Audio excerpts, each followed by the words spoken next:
Les amis, j'espère que vous allez bien. Très content d'être présent avec vous pour faire cette vidéo analyse, vous inquiétez pas. On va faire une analyse 360, c'est-à-dire qu'on va voir des datas, des statistiques, des arrêts images, bien évidemment. On va faire aussi des comparaisons avec les autres gardiens. Et je trouvais ça intéressant aussi un peu de commencer par ça, voir un petit peu le paysage actuel des gardiens de but, parce que moi j'ai toujours connu des grandes périodes, des grands arcs de gardiens, avec des gardiens qui représentaient vraiment leur époque avec un prime. Quand j'ai commencé, c'était Buffon, juste après Casillas. Après, ça a été bien évidemment l'époque la plus importante, celle de Neuer, bien évidemment, qui a eu une empreinte très importante sur les gardiens de but. Après cette époque-ci, il y a eu du Courtois sur la fin de Neuer, bien évidemment, qui reste très très important. Oblak aussi très important. Mais là, on est dans une génération où actuellement, en 2026, on est en attente de ce gardien ou de ces deux gardiens qui marquent une génération. On a Donnarumma qui peut être un exemple, mais c'est un petit peu en dents de scie, vous voyez. Et après, à côté de ça, on attend Raya du côté d'Arsenal, pourquoi pas, mais est-ce que c'est d'un niveau justement, d'une ampleur d'un Neuer, d'un Casillas, d'un Buffon? Je pense que c'est une question intéressante et on est un petit peu dans un ventre mou où on observe, on est en train d'attendre quel va être le gardien qui va marquer réellement sa génération. Et donc, Johan Garcia, est-il en capacité de le faire? On répondra à la question en fin de vidéo. Là, la première chose qui me semble assez intéressante d'analyser, c'est Johan Garcia dans l'environnement, dans le paysage FC Barcelone. Parce que c'est un paysage qui est assez différent des autres concernant les gardiens de but, il faut se le dire. Quand j'ai commencé à regarder le Barça, moi, j'ai pas connu finalement tant de gardiens au FC Barcelone que ça. Si certains d'entre vous en ont connu bien avant, n'hésitez pas à le mettre en commentaire. Moi, j'ai vraiment commencé le Barça avec Victor Valdés au cage. Donc ça, c'est ma référence de base en tant que gardien. Ensuite, après Victor Valdés, on a eu Bravo. Ensuite, après Bravo, qui n'a pas duré très très longtemps, on a eu Ter Stegen. Et après, plus rien. C'est-à-dire qu'on a eu des petites piges à droite à gauche, que ce soit Pinto à certains moments lors de la période Victor Valdés, que ce soit là Chesney qui était présent lors de Ter Stegen, n'a pas énormément eu de profil. Et surtout, on est sur des profils de gardiens qui, bien évidemment, je ne suis pas en train de dire qu'ils ont été mauvais ou qu'ils ont juste été bons. Il y a eu des périodes où Victor Valdés a vraiment été très important pour le Barça, et surtout par rapport à son jeu hors arrêt, c'est-à-dire son jeu gardien dans son ensemble, relance au pied, sortie, c'était un gardien qui s'acclimatait parfaitement au football que produisait le FC Barcelone. Il a eu un pic même dans la finale 2006 de Ligue des Champions, une importance cruciale pour Victor Valdés. Donc c'était quand même un très bon gardien. Mais c'était pas le principal élément de cet effectif. C'était pas le protagoniste du FC Barcelone. De son côté, Bravo aussi, de très très bonnes saisons, une campagne de Liga qui a été très très bonne, notamment en 2015 où ça a été assez visible, très bon gardien chilien, présent, etc., qui a montré aussi un assez haut standing. Et on a eu ensuite Ter Stegen. Ter Stegen qui a connu une période de 2 années où c'était l'un des tout meilleurs gardiens du monde. C'était un cyborg au goal qui avait un petit peu justement ce style un petit peu Neuer qu'il avait copié. Très bon jeu au pied, très bonne sortie, ce gardien un petit peu robotique. Vraiment, il m'impressionnait réellement dans cette période-ci. Ça en est suivi des périodes un peu plus compliquées. Il est revenu à un prime en 2019. Et ça, faut vraiment pas l'oublier parce que là, son départ, on est un petit peu énervé contre eux. Mais faut pas oublier ce qui s'est passé au niveau de Ter Stegen quand même. 2019, il était à chaque fois homme du match avec Lionel Messi, c'était les deux joueurs qui permettaient au Barça de rester à flot, tout simplement. C'était un joueur extraordinaire qui faisait gagner beaucoup de points au FC Barcelone. Mais quand bien même, si on fait la liste un petit peu de ces gardiens-ci, c'est un style un petit peu différent de ce qu'on est en train de voir actuellement avec Johan Garcia, parce que c'est surtout, encore une fois, des joueurs qui s'inscrivaient dans le style du Barça, mais qui n'étaient pas les rôles principaux, en fait, de cette équipe-ci. Ter Stegen, peut-être en 2019, c'est une exception, mais le reste, c'est des gardiens qui ont été bons, très bons, qui ont fait des arrêts, qui ont permis de faire beaucoup de belles relances, d'aider le jeu du Barça à se produire. Mais c'est pas pareil que vraiment le gardien qui a un rôle prépondérant dans le jeu finalement de ton équipe. Ce qu'on est un petit peu en train de voir avec Johan Garcia, donc c'est un petit peu différent pour moi parce que je dois avoir une lecture qui est différente. Johan Garcia fait partie intégrante de la stratégie limite en fait des fois du système du Barça, avec bien évidemment ces attaquants comme on va le voir qui jouent en face de nous, qui ont énormément d'espace et qui se retrouvent très souvent en 1 contre 1. Johan Garcia, on compte sur lui pour nous faire gagner des points au départ du match, alors que ce n'était pas le cas avec des Ter Stegen, des Bravo, des Victor Valdés. On comptait sur eux sur des petits momentum, mais c'est différent d'une stratégie globale. C'était peut-être le 6e, 7e joueur important de l'effectif. Là, Johan Garcia, il n'est pas 6e, 7e joueur important de l'effectif. Il est des fois dans le top 3 des joueurs les plus importants sur la partie, et souvent dans l'année.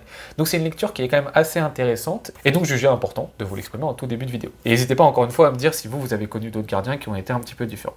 Maintenant, passons aux statistiques, avant d'arriver aux arrêts bien évidemment, aux vidéos et aux captures sur image. Premières statistiques qui sont intéressantes. Là, c'est vraiment le gros du gros que vous êtes en train de voir, donc 0,8 arrêts par match. Là, c'est les statistiques uniquement en Liga. Et toute la vidéo, ça va être les statistiques en championnat, donc ils ne prennent pas en compte la Ligue des Champions. Bon, penalty, il en a 0 arrêté. Arrêt par match 2,6, c'est très impressionnant. Ce qui commence à être intéressant de voir, c'est bien évidemment les buts qu'il a concédés à l'intérieur de la surface et à l'extérieur de la surface de réparation. Donc on voit même en termes d'arrêt, si vous descendez un tout petit peu, qu'il est sur beaucoup d'arrêts à l'intérieur de la surface de réparation. Donc là, on voit déjà quel type de gardien c'est. On n'est pas sur un gardien qui va arrêter des frappes des adversaires qui sont à l'extérieur de la surface. Non, encore une fois, c'est des arrêts qui sont compliqués à faire parce que c'est souvent des arrêts qui sont proches de lui. Et la stat qui est bien évidemment ultra intéressante, c'est les buts évités, 4,72. Là, vous vous dites, est-ce que c'est bon, est-ce que c'est pas bon? Bon, bah, pour vous donner un ordre d'idée, j'ai les stats des autres gardiens qui sont importants en Europe. Thibaut Courtois, c'est 0,1. Raya, c'est moins 1,1. Neuer, c'est moins 1,3. Alisson, c'est moins 1,4. Donnarumma s'en sort avec 1,8. Arrêt évité en championnat. Et là, Johan Garcia, c'est 4,72, pour vous donner un ordre d'idée. Alors, il y a certains autres gardiens, peut-être d'ailleurs dans des équipes moins bien classées, qui ont des meilleures statistiques, parce que forcément, ils ont plus d'arrêts à faire. Mais pour un gardien, justement, qui fait partie des équipes qui sont en tête de leur championnat, ou en tout cas dans le top 3, on est sur une statistique qui est assez phénoménale quand même. Ensuite, pour continuer, là on voit une petite roue des statistiques bien évidemment très intéressante. On voit aussi les pourcentiles, donc à quel niveau en comparaison avec les autres joueurs Johan Garcia est situé. On voit que dans les pourcentages d'arrêt, il fait partie du top 1 pourcentile. Dans les passes accomplies, top 1 pourcentile. En termes de possession, pareil, top 1. En termes d'interception, et on va y revenir juste après, et c'est super important pour le jeu du Barça, il est aussi top 1 pourcentile. En arrêt exécuté par rapport justement au XG qu'il a concédé, donc c'est-à-dire par rapport à la difficulté du tir qu'il a concédé, il fait partie du top 2 pourcentile. Et en arrêt, tout simplement, il est dans le top 2 pourcentile. Donc là, on voit des statistiques qui sont quand même très intéressantes. On voit une belle roue qui est assez bleue. Bien évidemment, on a des points rouges, notamment en termes d'arrêt. Notamment en termes d'arrêt. Vous voyez qu'en termes d'arrêt, Johan Garcia, il est un petit peu dans le rouge, mais parce que ça, c'est le nombre pur. Johan Garcia ne fait pas énormément d'arrêts. Ce qui nous intéresse, c'est la qualité des tirs qu'il prend et ce qu'il est en capacité d'arrêter le peu de frappes, justement, qu'il va concéder. Et justement, à travers ces statistiques, on le voit très bien. Là, je vous mets un autre petit graphique pour vous donner un petit peu une dimension de comparaison de Johan Garcia. On voit tout simplement qu'en termes de buts empêchés, comme je vous le disais, par rapport au XG qu'il concède, il est très très haut. Tout simplement en termes de pourcentage d'arrêt et de buts empêchés, on voit qu'il est bien en haut à droite. Johan Garcia fait partie du top. En termes de passes, par contre, il n'est pas au top parce qu'il réalise tout simplement moins de passes que certains autres gardiens. Peut-être parce qu'il en a moins exécuté. Le jeu se porte plus du côté du Barça, des milieux de terrain et des défenseurs centraux qui ont plus de possession finalement que ton gardien qui a la première relance. Et enfin, je voulais conclure les statistiques avec ce graphique qui ressemble un petit peu à la roue qu'on a vue tout à l'heure, avec des données en plus supplémentaires, mais là, on voit vraiment les points clés, les points importants. On revoit le post-shot XG moins X concédé, donc simplement là, il fait partie du top, on le voit, pourcentage d'arrêt au top, interception, encore une fois, il est au top. En termes de passe, c'est très intéressant, en termes de jeu long. En termes de jeu aérien, on va y revenir. C'est pas celui qui va en faire le plus, parce que le Barça ne concède pas tant de centres finalement que ça. Ce qui est intéressant de voir, c'est est-ce qu'il arrive à être bon dans les duels aériens qu'il a. C'est ça qui est intéressant de voir, pas en termes simplement de duels aériens qu'il a à jouer. Encore une fois, il faut voir le ratio et le nombre pur. Ça, c'est très intéressant, mais ce qui me semblait le plus pertinent à voir là-dedans, c'est de le comparer lui-même par rapport à ce qui se passait l'année dernière.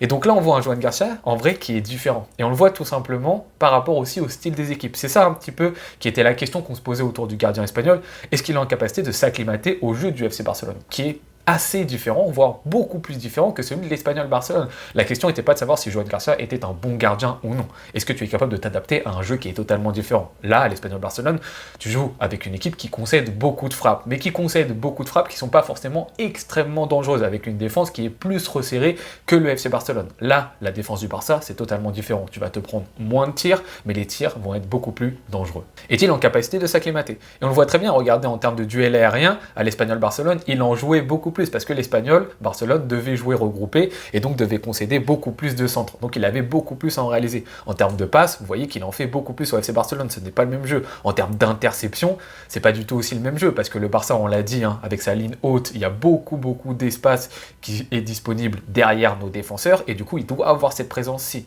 dans justement l'espace et dans la profondeur. Et on voit qu'il exécute beaucoup plus d'interceptions, parce que le jeu du Barça en parle. Donc là, ce graphique, il est intéressant pour voir justement la comparaison Johan Garcia 2024-2025, Johan Garcia 2025-2026, par rapport à l'équipe dans laquelle il joue. Il a des attentes qui sont différentes et il arrive à y répondre. Maintenant, venons-en à la partie un petit peu plus fun, la partie image, la partie vidéo, arrêt sur image, des arrêts typiques de Johan Garcia. Parce qu'il y a des arrêts qui sont un petit peu patterns. de Johan Garcia, parce qu'en fait, encore une fois, comme je le disais, le Barça concède souvent le même type d'occasion, donc lui, il va avoir effectué le même genre d'arrêt. En premier lieu, moi, l'arrêt qui me rend le plus fou, le plus zinzin autour de ce gardien, c'est ce fameux arrêt lorsqu'il est dépassé par une passe au cordeau de l'équipe adverse. Souvent, vous voyez, l'équipe adverse arrive à déjouer soit la ligne du hors-jeu, soit la ligne haute du Barça, et se retrouve des fois dans des situations où le joueur qui est touché est un petit peu excentré et va faire un centre pour un joueur qui lui est vraiment axial. Et donc là, Johan Garcia est obligé de se déporter, entre guillemets, donc partir de la position où il doit gauler sur le joueur qui a le ballon, pour aller sur le joueur qui va recevoir ce centre, cette passe qui est très souvent à terre et extrêmement dangereuse, avec un joueur qui va réceptionner la balle, avec les cages qui sont généralement ouvertes. Et Johan Garcia a fait très souvent cette saison cet arrêt qui est super bavard, électrique dans son style, donc il arrive à se jeter sur le ballon. En premier lieu, cette action contre Villarreal, justement, on voit ce petit centre qui va arriver sur l'attaquant de Villarreal. Alors la situation est hors jeu, si je me souviens bien du match, donc ça n'aurait pas compté s'il y avait eu but, mais il exécute quand même l'arrêt. Donc là, encore une fois, on voit qu'il est dépassé, mais il arrive à se jeter son corps, donc ça, c'est quelque chose qui va beaucoup revenir sur les arrêts que je vais vous montrer de Johan Garcia, son côté vraiment mobile, électrique, qui évidemment est vraiment différent de ce qu'on voyait avec Ter Stegen. On l'appelait Ter statique sur la fin, c'était un gardien qui était beaucoup plus positionnel, alors que Johan Garcia, c'est plus un gardien justement qui va pouvoir se mouvoir. Et ça, c'est assez impressionnant, donc là on le voit contre Villarreal. Contre le Rayo Vallecano, cet arrêt est également très très impressionnant, donc on voit qu'il jette totalement son corps, et on voit même au moment où le ballon est en train d'être tiré par l'attaquant, on a presque l'impression que l'attaquant il a plus d'espace pour tirer dans un bon endroit. Et Johan Garcia arrive quasiment à prendre tout l'espace dans le but. Là, sur cette action contre le Rayo Vallecano, en plus, ce qu'il a fait de bien, c'est qu'il arrive un petit peu plus à sortir, à se rapprocher de cette fameuse ligne des 6 mètres, donc à donner encore moins d'angle à l'attaquant adverse, et évidemment à faire cet arrêt étoile tout en plongeant, ce qui lui donne beaucoup de chances de pouvoir arrêter ce but. On a aussi ce dépassement face à Newcastle, donc là l'attaquant est un petit peu plus excentré quand il va recevoir le ballon, mais c'est la même chose, on doit avoir un déplacement de Johan Garcia, cette fois-ci qui ne va pas jeter son corps, mais qui va arrêter avec le pied. Donc on va avoir un Johan Garcia qui va rester le plus longtemps possible debout, en attendant justement que le ballon arrive à toucher l'attaquant. Donc il ne va pas se jeter, et ça c'est très très bien fait justement de sa part, parce que vu que l'attaquant est un petit peu plus excentré, c'est très bien d'avoir ces petits pas d'ajustement pour aller jusqu'à son premier poteau à ce moment-là. Ensuite, on a un dépassement face à Levante. Pareil, cette fois-ci, la passe est un petit peu trop longue pour l'attaquant de Levante. Du coup, Johan Garcia, ce qu'il va faire, c'est qu'au départ, il sortait justement pour essayer de boucher l'angle, comme on l'a vu tout à l'heure face au Rayo Vallecano. Il arrive un petit peu à se remettre en question. Il essaie de reculer, petit pas d'ajustement pour, encore une fois, comme face à Newcastle, essayer de trouver son premier poteau et ensuite de fermer totalement l'angle à l'attaquant qui, sur la fin de l'action, en aura très très peu. Et limite, tu te dis que Johan Garcia est dans une position qui, lui, est préférentielle. Alors qu'au départ, il part d'une situation où ça n'allait pas du tout de son côté. Et bien évidemment, pour conclure les parades de dépassement de Johan Garcia, celle certainement que vous connaissez contre Alaves, où en fait ce qui se passe, c'est qu'il y a encore une fois ce fameux centre au cordeau qui va arriver un petit peu dans la zone axiale, deuxième poteau, l'attaquant d'Alaves va rater, alors que Johan Garcia justement a plongé, donc cette fois-ci il fait comme les situations qu'on a vues au tout début, il plonge parce qu'il pense que le joueur axial va toucher le ballon, mais ce n'est pas le joueur axial du côté d'Alaves qui va le toucher, c'est le joueur qui est au second poteau, donc il aurait dû faire les pas d'ajustement qu'on a plutôt vu contre Newcastle ou Levante, mais sauf qu'il est déjà à terre à ce moment-là. Mais quand bien même, malgré le fait qu'il soit à terre, Johan Garcia à travers un arrêt réflexe, et on va parler des arrêts réflexes après du gardien espagnol, arrive à sortir ce ballon. Donc vous voyez là on a vu plusieurs situations où vraiment ces arrêts de dépassement qui sont des situations qu'on voit beaucoup du côté du Barça, Johan Garcia arrive régulièrement à bien s'en sortir. Après les dépassements, bien évidemment, les situations dans lesquelles on voit le plus en action Johan Garcia, ce sont les fameux 1 contre 1, donc ces situations qu'ont souvent nos équipes adverses du côté du FC Barcelone, parce que tout simplement la ligne haute, simplement la ligne du hors-jeu, et Johan Garcia a beaucoup de travail à exécuter en ce sens. Quels sont les 1 contre 1 qui m'ont marqué? Tout d'abord celui contre Villarreal, deuxième fois qu'on a Villarreal, décidément on a vraiment concédé contre le sous-marin jaune cette saison, avec cette très mauvaise passe de Baldé, comme il est en train d'en faire beaucoup en ce moment, et Johan Garcia qui reste actif, ça c'est quelque chose qu'on va voir encore une fois, actif, électrique, mobile, Johan Garcia qui reste disponible, qui va sortir au plus près sur l'attaquant adverse, et qui lui bouge totalement l'angle au moment, encore une fois, où l'attaquant va devoir tirer. On se dit que la zone et la situation préférentielle, c'est Johan Garcia qui l'a, et on se dit que l'attaquant finalement a très peu d'espace pour pouvoir marquer ce but. Donc très bonne intervention, cette fois-ci beaucoup plus focalisée sur l'alerte et sur le fait d'être concentré et sur la possibilité d'une mauvaise passe de son défenseur. On a un autre arrêt, décidément, contre Villarreal, cette fois-ci c'est contre Mikotadze si je dis pas de bêtises. vers en plus un peu plus la fin du match. Johan Garcia, un contrat qui va bien évidemment faire cet arrêt qu'on connaît très bien, qu'on a vu ça par contre Ter Stegen le posséder dans sa palette, cet arrêt où tu te mets un petit peu en tant que gardien de handball, un petit peu statique, tu essayes d'avoir une jambe qui fléchit un petit peu, cette fois-ci c'est la jambe gauche qui fléchit, la jambe droite en angle droit.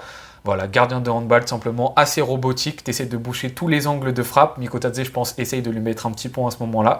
Et ça va taper le pied droit du gardien espagnol. Donc très bonne prise d'espace, une nouvelle fois, bonne sortie en dehors de ses 6 mètres pour boucher l'angle le plus possible. Bon arrêt de Johan Garcia. Racing Santander, ça s'est arrivé il n'y a pas très longtemps, et surtout c'était important, et ça Johan Garcia, il faut aussi le noter, important aussi dans sa capacité à gérer les moments où il y a pas mal de stress. On a eu des situations à la 80e minute, 90e minute, où le match n'est pas encore joué, et il arrive encore à être présent. Là c'est la dernière action du match, une des dernières actions du match. Si le but est marqué par Santander, on va jusqu'aux prolongations. Donc arrêt extrêmement important, une nouvelle fois en dehors de ses 6 mètres, une nouvelle fois cet arrêt où il va fléchir cette jambe gauche et garder le plus longtemps sa jambe droite le plus droit possible. Cette fois-ci, il me semble qu'il l'arrêt du buste.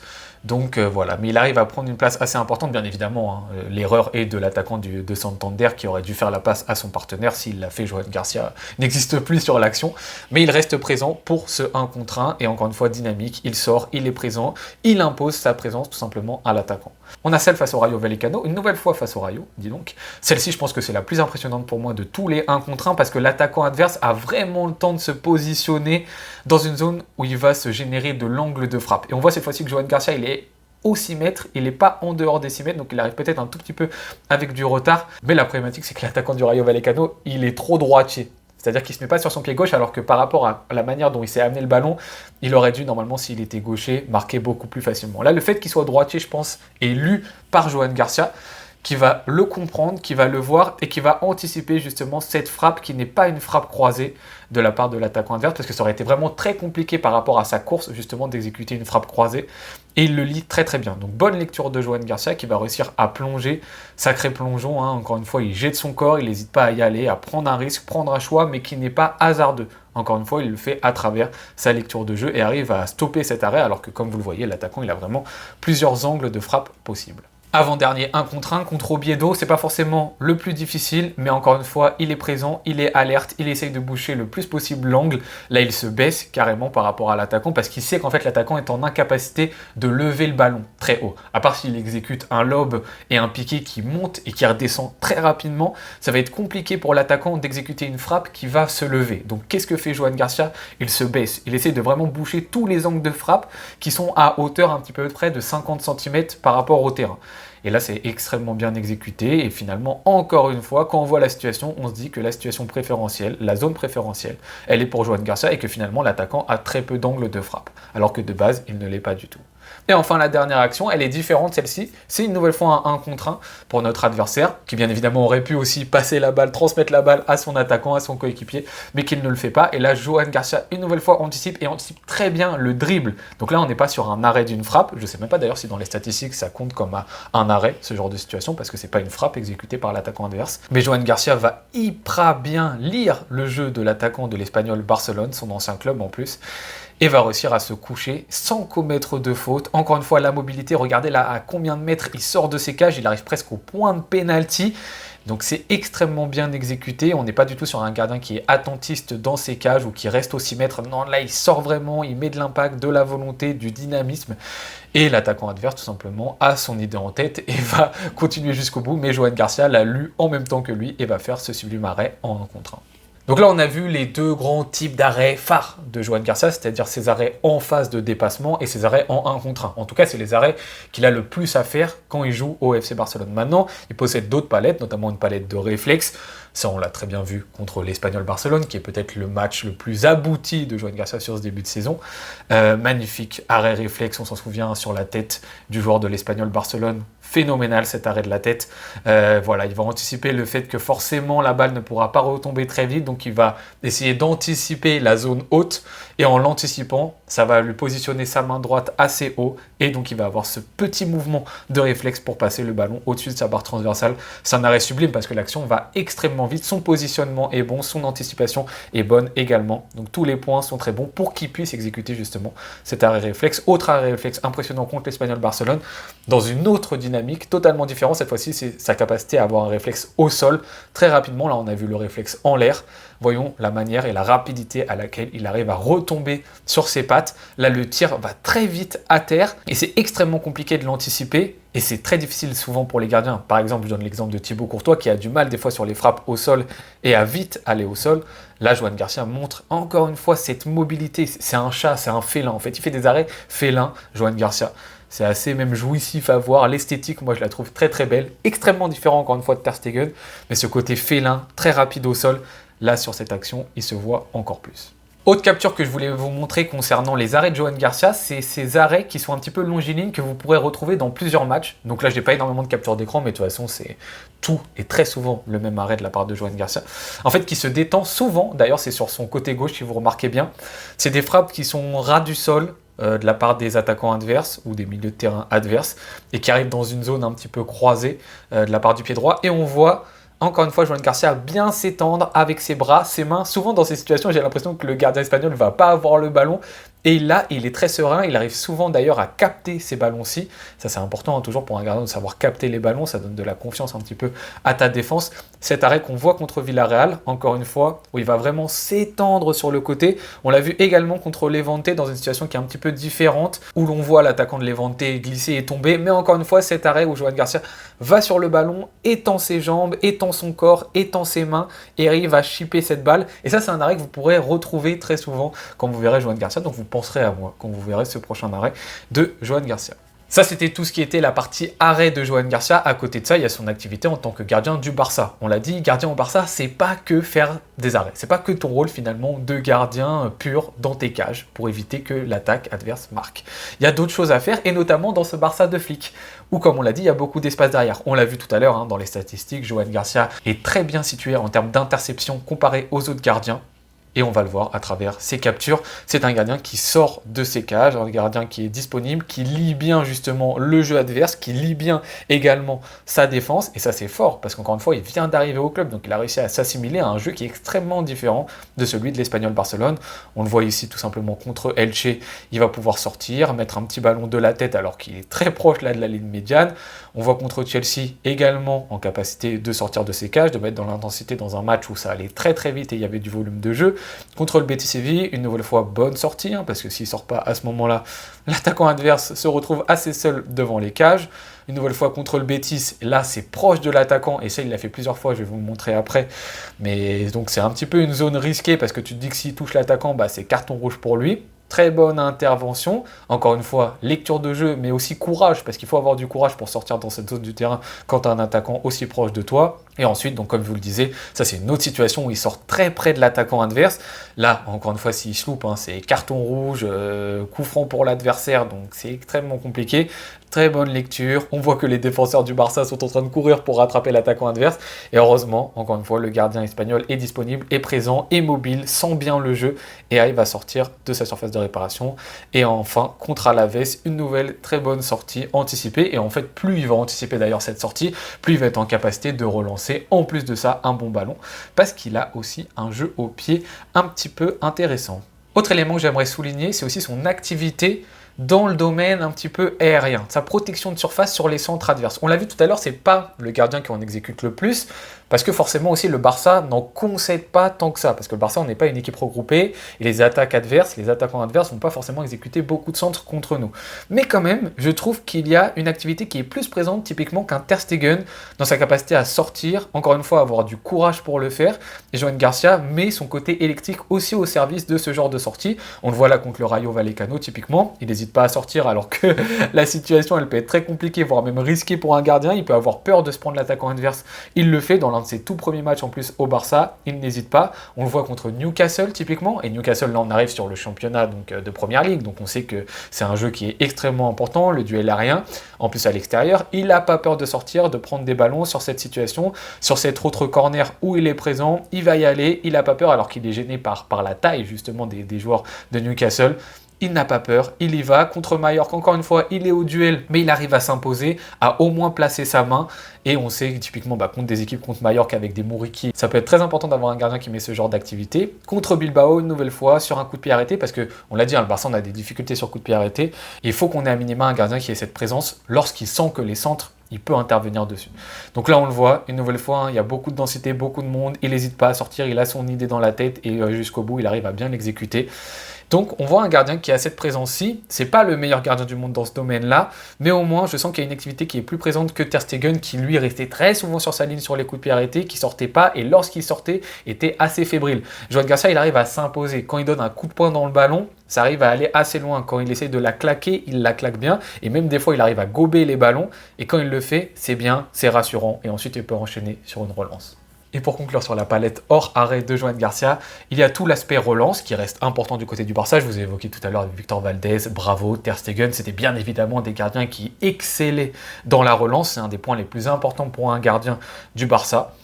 De son côté, Joan Garcia est aussi un très bon gardien dans cet aspect-ci. On n'a pas recruté un gardien qui était mal à l'aise là-dedans, on n'a pas fait de bêtises, on sait quel profil il nous faut, et on a bien réussi à l'avoir. Je dirais pas que c'est du niveau de Ter Stegen en termes de relance, parce que Ter Stegen, il avait le niveau d'un relanceur, d'un défenseur central, hein, typiquement d'un milieu de terrain à un certain moment, c'était, voilà, la relance de Ter Stegen était d'un niveau exceptionnel, mais c'est quand même très bon. J'aime également sa rapidité à relancer. C'est souvent un gardien, lorsqu'il va faire un arrêt, lorsqu'il va gober le ballon, il va tout de suite regarder ses partenaires à droite à gauche et relancer à la main, pas forcément au pied, et relancer extrêmement vite dans des zones qui sont intéressantes. Il a une bonne lecture de jeu, il ose aussi, à certains moments, relancer court, parce que souvent il faut une nouvelle fois du courage, hein, il en fait preuve, c'est-à-dire ne pas juste dégager le ballon, non, prendre le risque justement de contrer le pressing adverse en faisant des relances courtes, et ça il le fait. Joan Garcia également, donc là-dessus, un grand bravo à lui, il arrive à l'exécuter, et de toute façon au Barça il ne fera que de s'améliorer sur ce point-ci, parce que les entraînements sont beaucoup focalisés là-dessus pour les gardiens de but. Pour conclure sur Joan Garcia, on va faire un petit tour de comparaison par rapport aux autres gardiens. Je vous l'ai dit tout à l'heure, hein, par rapport justement au but évité, qu'il était au-dessus des grands gardiens de certains championnats. Faisons un petit tour de comparaison, comme ça vous allez voir très vite fait où est-ce que se situe le gardien espagnol. Faisons un tour de comparaison déjà avec l'Italie.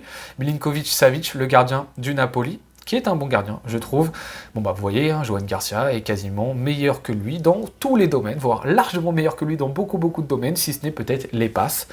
Donc au-dessus pour le gardien espagnol, au-dessus tient aussi de Mike Maignan, gardien que j'affectionne aussi du côté de l'Italie. Là, c'est carrément bon dans presque tous les domaines. On voit typiquement que l'interception, ça vient aussi du style d'équipe. Hein. Peut-être que Mike Maignan a moins en exécuté du côté de l'AC Milan. Mais on voit une nouvelle fois que dans le poste XG-XA, il est au-dessus. Dans le domaine aérien, il est au-dessus. Dans le jeu long, dans le jeu court, il est au-dessus. Sommer, tiens. Le gardien de l'Inter Milan, on continue avec l'Italie, qui là a un meilleur jeu long, meilleur jeu court, meilleure passe.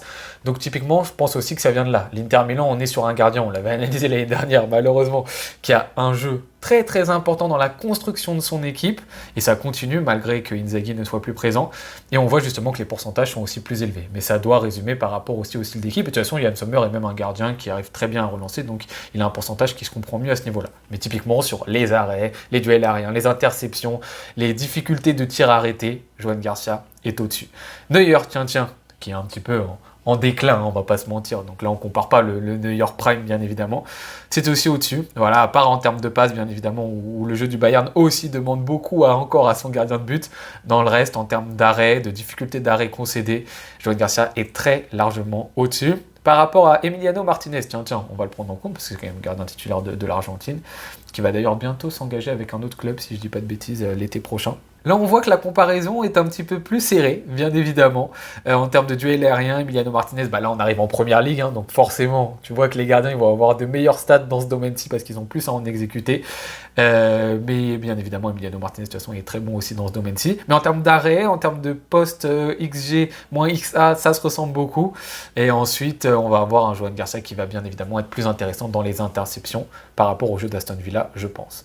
Par rapport à Oblak, qui était un des grands gardiens de Liga. Je trouve actuellement que Oblak est surcoté. On considère toujours que c'est un des top gardiens de Liga, alors que je trouve que moi, il est vraiment en déclin en ce moment. On voit encore une fois que Joan Garcia est largement au-dessus de lui, à part dans le jeu long, bah bien évidemment, le gardien de l'Atlético Madrid qui joue long. Est-ce que c'est une surprise? On ne sait pas trop. Donnarumma en retourne en première ligue. On voit qu'encore une fois, hein, les duels aériens, c'est encore plus grand quand tu joues en première ligue. C'est assez normal. En termes d'interception, par contre, c'est meilleur en termes de passes, de jeu long. Bon, Donnarumma en même temps, en termes de passes, c'est assez catastrophique. Mais même en termes d'arrêt, on est au-dessus du côté du gardien espagnol. Rouli, très bon gardien de Ligue 1, gardien de l'Olympique de Marseille. Là, on voit en termes par contre de duel aérien que Rouli explose tout, extrêmement présent en termes d'arrêt pur d'ailleurs même. Rouli est très bon, du même niveau que Johan Garcia, mais par contre en termes d'arrêt sur les tirs concédés, donc post-XG bien évidemment, Johan Garcia est encore une fois monumental. C'est vraiment ça qu'il faut retenir, hein, c'est que Johan Garcia, sur la difficulté des tirs qu'il concède, il est dans le top 1. C'est ça, c'est qu'il fait peut-être pas énormément d'arrêts, mais les arrêts qu'il arrive à faire, c'est des arrêts qui sont exceptionnels. Lucas Chevalier en difficulté actuellement avec le Paris Saint-Germain. Et à un moment, ça a été dans la discussion justement pour arriver au FC Barcelone. Bah là, Johan Garcia lui met une grosse tempête. David Raya, qui est peut-être aussi un des meilleurs gardiens du moment et qui, pourquoi pas, pourrait être le gardien titulaire de l'Espagne cet été en Coupe du Monde. Bon gardien également, mais Johan Garcia est au-dessus dans la comparaison. Et pour finir, Thibaut Courtois, peut-être l'autre meilleur gardien de Liga, tout simplement. Et bien même comparé à Johan Garcia est meilleur que lui, à part dans les relances courtes, pourcentage de relances courtes, tout simplement. Mais sinon, le gardien espagnol produit mieux que le gardien belge, tout simplement. Donc vous voyez à travers toutes ces comparaisons que Johan Garcia est quand même assez bien classé en termes de gardien en Europe. De là à vous dire actuellement que c'est le meilleur gardien d'Europe, peut-être pas. Il y a peut-être d'autres gardiens qui jouent dans des clubs qui sont moins connus, parce que souvent c'est quand tu joues dans des plus petits clubs que tu vois les grands gardiens parce qu'ils ont beaucoup d'arrêts à faire, et que là je ne l'ai pas fait dans les comparaisons que je vous ai montrées. Donc il y a peut-être d'autres gardiens bien évidemment qui sont bien meilleurs, qui vont se montrer en Ligue des Champions encore plus présents, parce que là encore une fois c'est juste sur les championnats, donc il faut voir aussi ce que tu es capable de faire et de fournir en Ligue des Champions. On attend que Johan Garcia soit autant présent en LDC qu'il l'est en Liga du côté du Barça, mais en tout cas il fait partie du top. C'est quand même une excellente nouvelle. On pouvait se poser des questions sur justement est-ce qu'il est en capacité de passer ce statut, passer ce cap de l'Espagnol Barcelone au FC Barcelone. Il est en train de le montrer. C'est un gardien justement qui a su aussi gérer cette pression. Si je peux finir la vidéo, ça va être là-dessus. C'est un gardien qui ne montre carrément pas qu'il a la pression sur les épaules. Typiquement, on peut le comparer à un Lucas Chevalier qui a été transféré au Paris Saint-Germain. On sent la peur à certains moments du côté du gardien français, qu'on se monte pas. Du côté de Johan Garcia, on sent pas la peur. C'est un gardien, on l'a vu, qui a réussi à s'assimiler très vite au style du FC Barcelone. On est sur un Barça qui, en termes de défense, c'est très compliqué en ce moment sur cette première partie de saison, et pourtant il arrive quand même à montrer de bonnes choses. Donc il va réussir à mettre en confiance limite sa défense à travers ses arrêts, et ça c'est positif, parce que imaginez qu'on ait un gardien qui soit encore plus de ça catastrophique, la défense prendrait 10 000 fois plus l'eau qu'elle ne le fait actuellement. Dans les grands rendez-vous, il n'a pas été mauvais. Contre le Real Madrid, c'est pas un gardien qui a peur. Contre l'Espagnol Barcelone, on l'a vu, un match avec beaucoup d'animosité, et surtout autour de lui, il y avait beaucoup de rumeurs comme quoi limite des rats allaient être jetés sur le terrain, qu'il allait être sifflé à chaque toucher de balle, etc. C'est pas facile pour lui, il est revenu sur cette pelouse-ci, il a fait peut-être sa plus belle prestation de la saison. Donc il a aussi cette capacité à gérer la pression, à s'adapter très rapidement, et ça c'est extrêmement positif pour un gardien de but. Voilà mesdames et messieurs, c'était une longue analyse sur Johan Garcia, l'un des tout meilleurs gardiens d'Europe actuellement. On est très content de l'avoir au FC Barcelone, on espère surtout que cette première partie de saison, c'est pas juste du brouillard, c'est quelque chose qui va se reproduire sur le reste de sa carrière au Barça, parce que s'il continue comme ça, on risque de l'avoir pour beaucoup d'années. Mais on est extrêmement content. Je ne m'attendais personnellement pas à ce niveau-là, du côté du gardien de l'Espagnol Barcelone. Certains d'entre vous l'avaient vu, donc bravo. Moi je m'attendais à un très bon gardien, mais peut-être pas excellent gardien. Donc j'en suis extrêmement content, mesdames et messieurs. Merci beaucoup d'avoir regardé cette vidéo analyse jusqu'au bout. N'hésitez pas à me faire part de ce que vous pensez en commentaire. Je me ferai un plaisir comme d'habitude de vous répondre. Je vous souhaite bonne journée ou bonne soirée en fonction de quand est-ce que vous la regardez. À tout bientôt. Ciao.